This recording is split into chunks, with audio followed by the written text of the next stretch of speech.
On Earth Day 2019, Google posted this video about the urgency of radically addressing climate change in the next decade.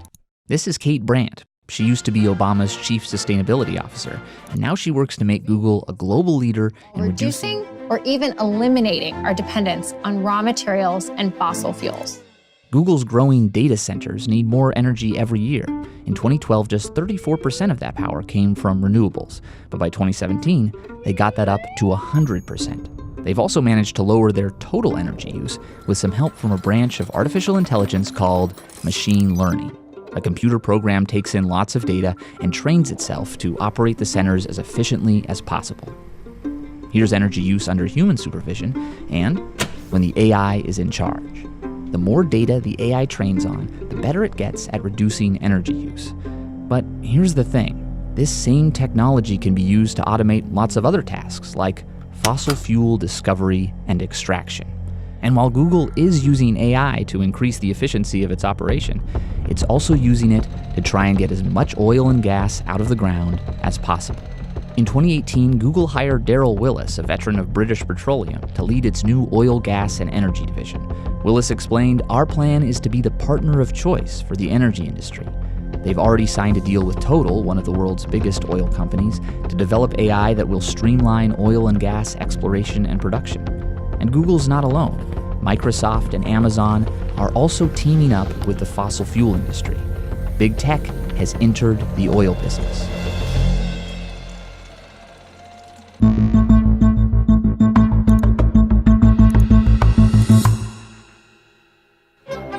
On June 15, 1957, the citizens of Tulsa, Oklahoma buried a rather odd time capsule, a brand new Plymouth Belvedere.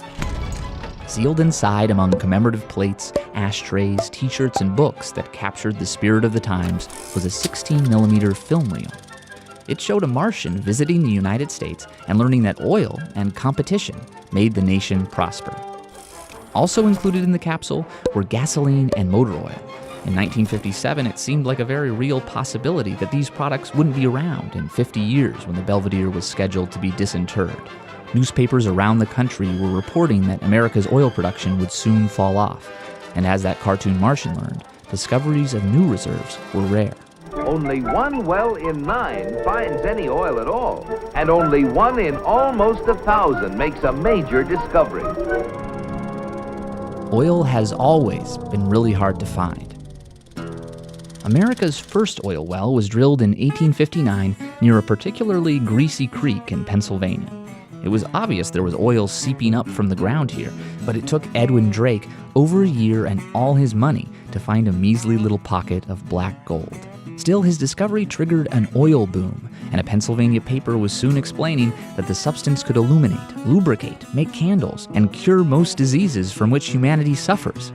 Not all of that proved true, but 100 years later, petroleum had given the world fabrics, toothbrushes, tires, insecticides, cosmetics, weed killers, a whole galaxy of things to make a better life on Earth.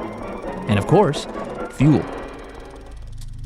The energy needs of the world have risen a lot since 1859, and from very early on there were fears that fossil fuels couldn't meet this demand. In 1909, some thought oil and gas would run out around 1937.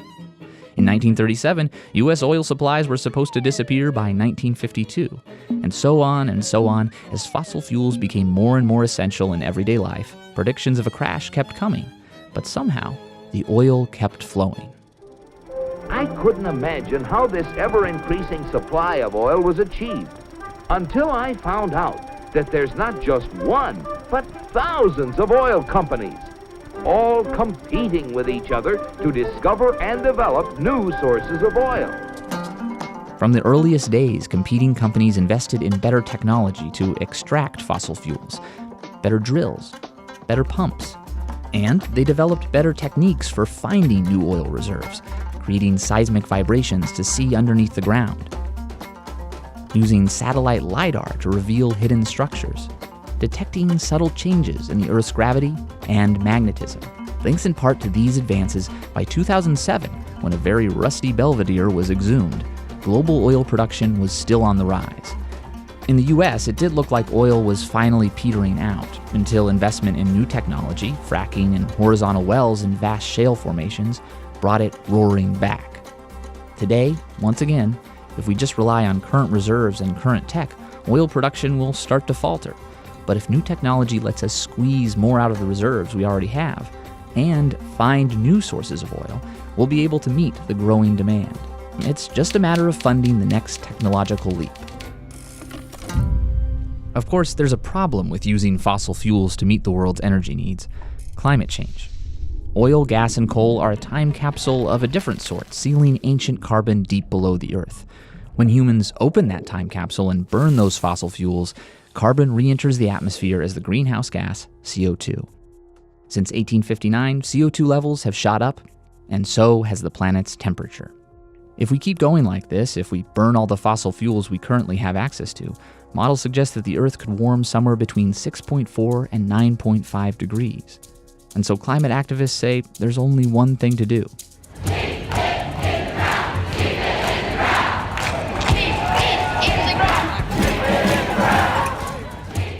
That's easier chanted than done. Currently, the world relies on fossil fuels for 85% of its energy needs. Keeping it in the ground will require a huge shift to renewables and lower energy use in general. And big tech companies have publicly rushed to be part of this effort. Sustainability has been a core value since our founding. There had been pockets of sustainability living within Amazon's business since the very beginning. One of the problems we can help solve is energy consumption. We can invent our way out of this problem. Innovation is the key to solving this problem. We can put artificial intelligence and digital technology to use to help our customers in every part of the economy become more sustainable themselves. It turns out that same artificial intelligence technology is just what oil companies need to stay profitable. See, the fossil fuel industry has amassed lots and lots of valuable data as they've mapped Earth's crust in search of reserves. Take this patch of ocean floor in the North Sea. In 1989, Dutch geologists painstakingly mapped the different rock layers using seismic scans. Researchers at IBM recently fed all that seismic data into a machine learning algorithm, and after about 10 minutes of training, the AI was able to label the rock layers nearly as accurately as human experts. Another group at Georgia Tech used machine learning to quickly identify structures important to oil discovery. You can imagine how an AI could train itself with all kinds of data to pinpoint the best places to drill. And once drilling begins, AI can streamline extraction to make it cheaper. That kind of efficiency can help the oil and gas industry compete with renewables, and so it's no surprise they spent an estimated $1.75 billion on AI in 2018. Google, Microsoft, and Amazon are competing for a piece of that pie. Google has signed agreements with several fossil fuel companies. Microsoft has teamed up with Exxon and Chevron and just hired Darrell Willis away from Google.